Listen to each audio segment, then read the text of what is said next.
बिस्मिल्लाहिर्रहमानिर्रहीम। अस्सलाम वालेकुम प्यारे बच्चों, कैसे हैं आप? यकीनन ठीक होंगे, तंदुरुस्त होंगे। प्यारे बच्चों, आप जानते हैं हम उर्दू जमात चहारम पढ़ रहे हैं और इसमें हमारा सबक जिसका उन्वान है सब शफक की बहार, और ये है सबक नंबर 7.1, दरसी किताब का 7वां सबक जिसको आपने पहले हिस्से में पढ़ना है। तो देखते हैं कि ऐसे कौन से हासिलाते ताल्लुम या हासिल ताल्लुम है जिसमें हम आज काम करेंगे और जिसके मुतालिक सीखेंगे। आज आप सीखने जा रहे हैं हरूफे जार और हरूफे अतफ को पहचान कर दुरुस्त इस्तेमाल कर सकें। सबसे पहले आप सीखेंगे कि हरूफे जार क्या होते हैं और हरूफे अतफ क्या होते हैं। उसके बाद जुमलों में हम इनका कहाँ कहाँ इस्तेमाल करते हैं और क्यों इस्तेमाल करते हैं, ये हमारा आज का मकसद होगा जिस पे हम काम करेंगे। और इसी से मुतल्लिका मुख्तलिफ सरगर्मियों के जरिए, मुख्तलिफ जुमलों के जरिए हम अपने इन हासिलात ताल्लुम पर को सीखेंगे। ठीक है, सबसे पहले रोजाना की तरह बात करते हैं इस्लामी नुक्ता नजर पर। दुआ ना करने पर अल्लाह की नाराजगी। नबी अकरम सल्लल्लाहु अलैहि वसल्लम ने इरशाद फरमाया, जो शख्स अल्लाह ताला से दुआ नहीं करता अल्लाह ताला उस पर गुस्सा करता है। तिरमिज़ी से ये हदीस ली गई है कि दुआ करना हमारे लिए उतना ही ज़रूरी है कि जिस तरह बाकी हम अपने इंतहाई ज़रूरी काम जैसे खाना खाना, चलना फिरना, सांस लेना है। दुआ जो है कहते हैं कि वो आपकी तकदीर को भी बदल सकती है। दुआ में इतनी तासीर होती है। हम अल्लाह ताला से, ज़रूरी नहीं है कि हमें खुदा न खास्ता कोई मुश्किल दरपेश हो, कोई परेशानी हो तो हम अल्लाह ताला से दुआ करें, बल्कि हम चलते फिरते भी अल्लाह से दुआ कर सकते हैं, उसकी बेशुमार नेमतों पे उसका शुक्र अदा कर सकते हैं, उससे अपने ईमान की मजबूती के लिए, हिदायत के लिए दुआ कर सकते हैं। और ये हमें हुक्म दिया गया कि हमें अल्लाह ताला से हर वक्त दुआ करते रहना चाहिए। हम दुआ करेंगे तो हम आप ये कह लें कि बिल वास्ता तौर पर अल्लाह का शुक्र अदा कर रहे होते हैं। हम अपनी तमाम हाजात के लिए, अपनी तमाम ज़रूरियात के लिए किसी और को नहीं बल्कि अल्लाह को पुकार रहे होते हैं। तो कोशिश किया करें कि अगर आपके पास आपको कोई छोटी सी मामूली सी परेशानी भी दरपेश है तो उसका हल यहाँ वहाँ ना तलाश करें बल्कि अल्लाह से दुआ करें। जल्दी से दोहराई करेंगे हम। दोहराई में आपके पास चंद सवालात हैं जिनके आपने मुझे जवाबात देने हैं। सवाल नंबर 1, अमर और नहीं में क्या फ़र्क है? हमने इसको बहुत तफसीलन अपने इससे पहले वाले सबक में इस पे बात की कि फेल अमर क्या होता है और फेल नहीं क्या होता है।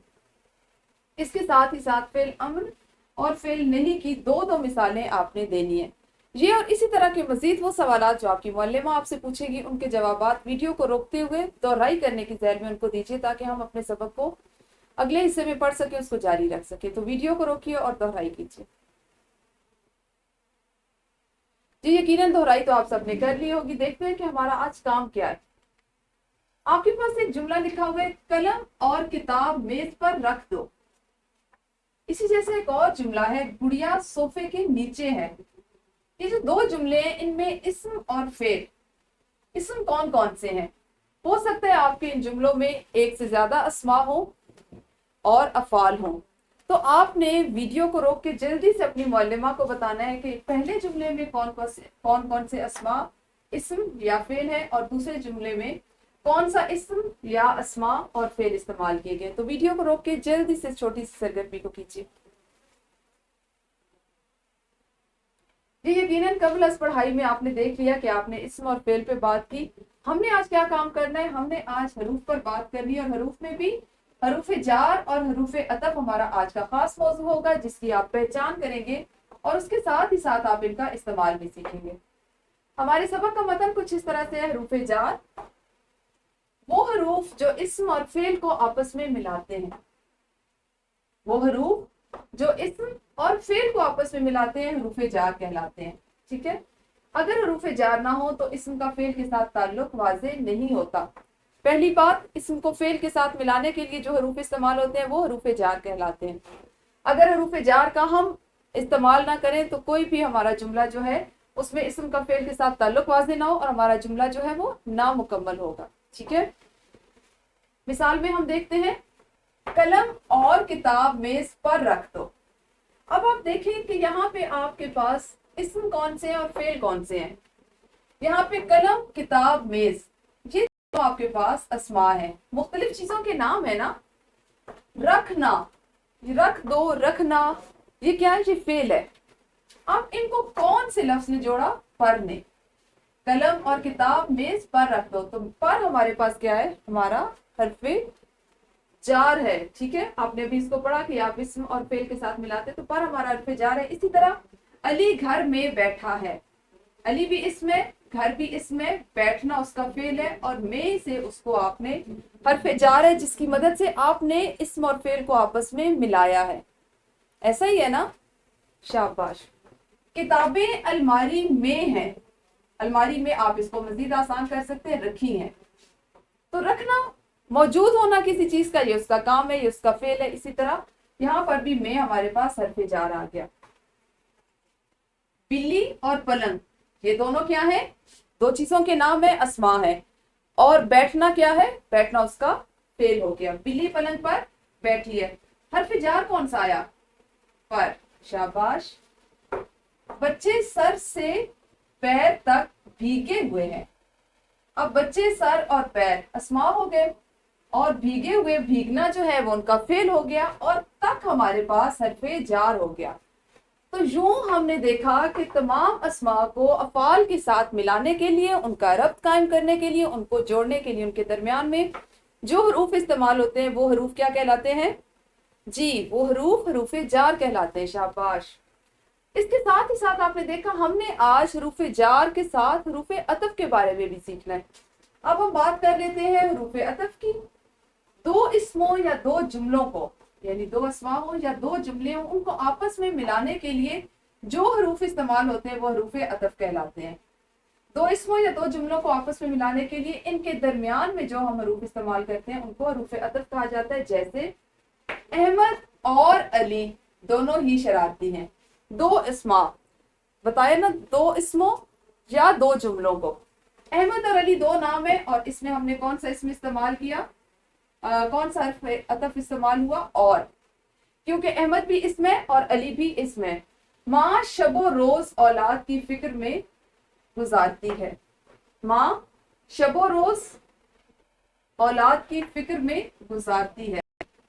यहाँ पे शब और रोज दो चीजें, दो सुबह और शाम के दो नाम, और इसमें वो के इजाफे से आपने हरूफ अतफ बनाए। इसी तरह हमने पहले खाना खाया, एक जुमला हो गया आपके पास। फिर हम सैर के लिए निकले, दूसरा जुमला, यानी दो काम किए गए, दो जुमलों को आपने आपस में मिलाया। और किससे मिलाया? फिर से। यहाँ पे फिर आपका हरफ अतफ आ गया। सब बड़े चाय पी रहे थे और बच्चे खेल रहे थे, क्योंकि दो जुमलों को मिलाया और की मदद से। तो और वो फिर ये क्या होते हैं? ये हमारे पास वो हरूफ अतफ होते हैं जो हमारे पास इसमों को मिलाने के लिए या जुमलों को आपस में मिलाने के लिए इस्तेमाल किए जाते हैं। मुझे उम्मीद है आपको हरूफ अतफ और हरूफ जार की अच्छे से समझ आ गई होगी। अब हम जल्दी से ये देखते हैं कि हमने अपनी किताब में हरूफ अतफ और हरूफ जार को किस तरह से दिया है। ठीक है, आपकी किताब में हरूफ जार है पर, के, ने, को, तक, ऊपर, नीचे। ये वो होते हैं जो किसी इसम को फेल के साथ मिलाए। मसलन जूता पलंग के नीचे है, किताब मेज पर है, अम्मी नीचे बावर्ची खाने में है। इसी तरह अगर हम हरूफ अतफ की बात करें तो वो हरूफ जो दो कलमों या जुमलों को आपस में मिलाएं, जैसे उनको हरूफ अतफ कहते हैं। और वो फिर ये तमाम हरूफ अतफ है। किसान शब रोज मेहनत करके फसल उगाता है, असद और उमर अव्वल आए, मैं स्कूल से घर आया फिर सो गया। ये आपकी किताब में भी हरूफ जार और हरूफ अतफ दिया गया। मजीद वजाहत के लिए आपको बहुत सी मिसालें आपकी रोजमर्रा जिंदगी से दी गई और उससे आपको, मुझे उम्मीद है कि हरूफ जार और हरूफ अतफ की अच्छे से समझ आ गई होगी।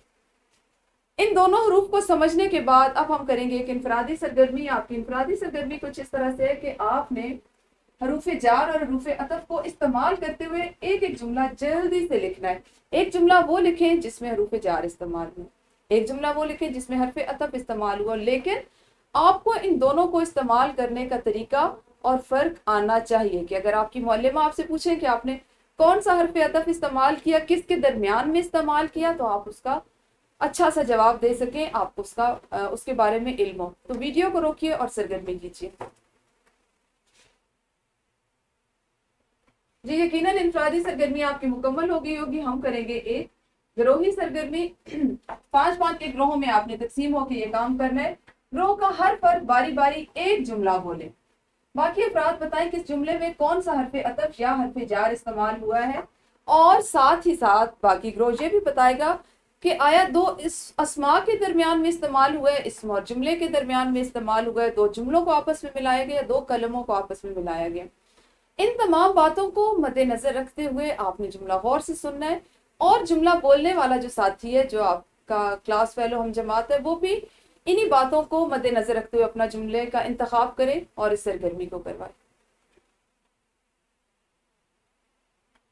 جی یقیناً آپ سب نے یہ سرگرمی بہت اچھے سے کر لی ہوگی۔ ہم دیکھتے ہیں کہ مشق میں ہمارے پاس حروف جار اور حروف عطف کے لیے کیا کام دیا گیا ہے۔ تو سوال نمبر 10، درست جواب کا انتخاب کرتے ہوئے متعلقہ دائرے کو کالے یا نیلے قلم سے بھرے۔ یہ آپ کا سوال ہے جو آپ کا حروف عطف اور حرف جار سے متعلق ہے۔ اس کو آپ نے ابھی جماعت میں کرنا ہے، اور پھر آپ کے لیے ایک ورک شیٹ بنائی گئی ہے۔ اس میں آپ کا سوال نمبر 1 یہ ہے کہ درج ذیل میں سے حروف جار اور حروف عطف کو الگ الگ کر کے ان خانوں میں آپ نے لکھنا ہے، اور دوسرا سوال ہے حروف جار اور حروف عطف کی مدد سے آپ نے خالی جگہ کو پر بھی کرنا ہے، اور تیسرا سوال یہ ہے کہ آپ کو چند حروف دیے گئے جو حروف جار اور حروف عطف سے لیے گئے، آپ نے ان کو استعمال کرتے ہوئے ہر ایک کے استعمال والا ایک ایک جملہ بھی لکھنا ہے۔ یہ آپ کی ورک شیٹ ہے جس کو آپ گھر سے کر کے لائیں گے۔ اس کے علاوہ آپ کا گھر کا کام کچھ اس طرح سے ہے، نظم سے حروف جار اور حروف عطف کی تلاش کریں۔ شفق کی بہار جس کو ہم نے ابھی باقاعدہ پڑھنا نہیں شروع کیا، لیکن ہم نے چونکہ حروف جار کو سیکھ لیا، حروف عطف کو سیکھ لیا، تو آپ نے گھر میں جا کے اس نظم کی بلند خوانی کرنی ہے، اس کو سمجھ کر پڑھنا ہے۔ جہاں جہاں پر حروف جار اور حروف عطف استعمال ہو رہے ہیں ان کے نیچے لکیر لگانی ہے تاکہ آپ کو مزید سمجھ آ سکے۔ تو مجھے امید ہے کہ آج کے سبق سے آپ کو بہت اچھے سے سمجھ آ گئی ہوگی کہ حروف جار کیا ہوتے ہیں، کہاں استعمال ہوتے ہیں، حروف عطف کون سے حروف کو کہا جاتا ہے، کہاں کہاں استعمال کیے جاتے ہیں، جملے میں ان کی کیا حیثیت ہوتی ہے۔ ہم اپنے اسی سبق کے اگلے حصے کے ساتھ کل پھر ملیں گے، اس وقت تک اپنا خیال رکھیے۔ اللہ حافظ، شکریہ۔